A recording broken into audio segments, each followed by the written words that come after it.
কোনো সৈন্য দলের সৈন্যকে ৮, ১০ বা ১২ সারিতে এবং বর্গাকারেও সাজানো যায়। সেই সৈন্য দলের ক্ষুদ্রতম সংখ্যাটি নির্ণয় করুন যা ৪ অঙ্ক বিশিষ্ট। এখানে বলা হয়েছে কোনো সৈন্য দলের সৈন্যকে ৮, ১০ বা ১২ সারিতে এবং বর্গাকারেও সাজানো যায়। এর জন্য আমাদেরকে কি করতে হবে?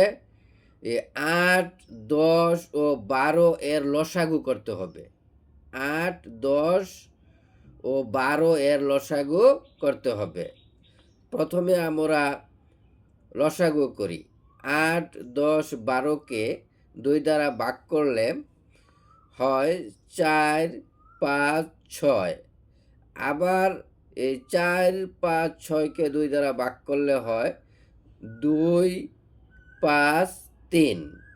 এখন আমরা এগুলোর গুণফল বের করব। ২, ২, ২, ৫, ৩ এর গুণফল হইল ১২০। আমরা লসাগু পাইলাম কত? ১২০।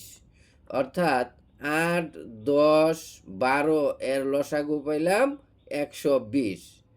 কিন্তু শর্ত হইল যে বর্গাকারে সাজানো যায় এমন সংখ্যা পেতে হবে। কিন্তু এখানে আমরা লক্ষ্য করলাম কি ১২০ কি একটি পূর্ণবর্গ সংখ্যা নয়। তাহলে বর্গাকারে সাজাতে হলে এইখানে এই যে সংখ্যাটি আমাদের লাগবে সেটা হবে কি পূর্ণবর্গ সংখ্যা হইতে হবে।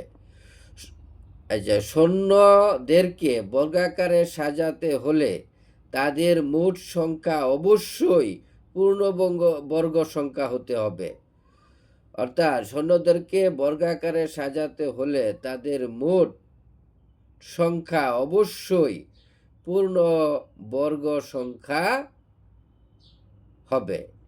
কিন্তু এখানে ১২০ পূর্ণবর্গ সংখ্যা নয়। কিন্তু সৈন্যদেরকে বর্গাকারে সাজাতে হলে পূর্ণবর্গ সংখ্যা লাগবে।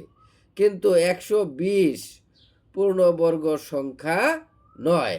১২০ কি নয়? পূর্ণবর্গ সংখ্যা নয়।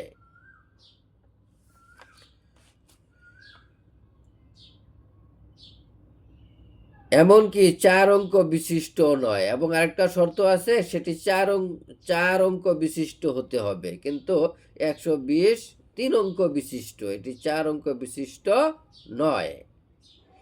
কিন্তু যদি আমরা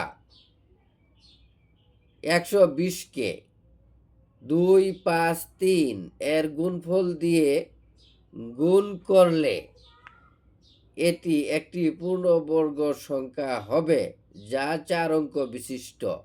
অর্থাৎ যে লসাগুটা আমরা পেয়েছি, ১২০ যে লসাগুটা পেয়েছি, এই লসাগুকে যদি আমরা এই যে শেষে লসাগু যে বের করেছি, এইখানে শেষে যে ডিজিটগুলা দেওয়া আছে, যে ২, ৫, ৩, ২, ৫, ৩, এই ৩টি অঙ্ক দ্বারা যদি আমরা গুণ করি তাহলে ১২০ একটি পূর্ণবর্গ সংখ্যা হবে এবং ৪ অঙ্ক বিশিষ্ট হবে। যেমন নির্ণয়ের সংখ্যাটি, যেমন ১২০কে যদি আমরা ২, ৫, ৩ দ্বারা গুণ করি তাহলে কি হবে? ৩৬০০। অর্থাৎ ৩৬০০ একটি পূর্ণবর্গ সংখ্যা এবং এটি ৪ অঙ্ক বিশিষ্ট। এটি আনসার।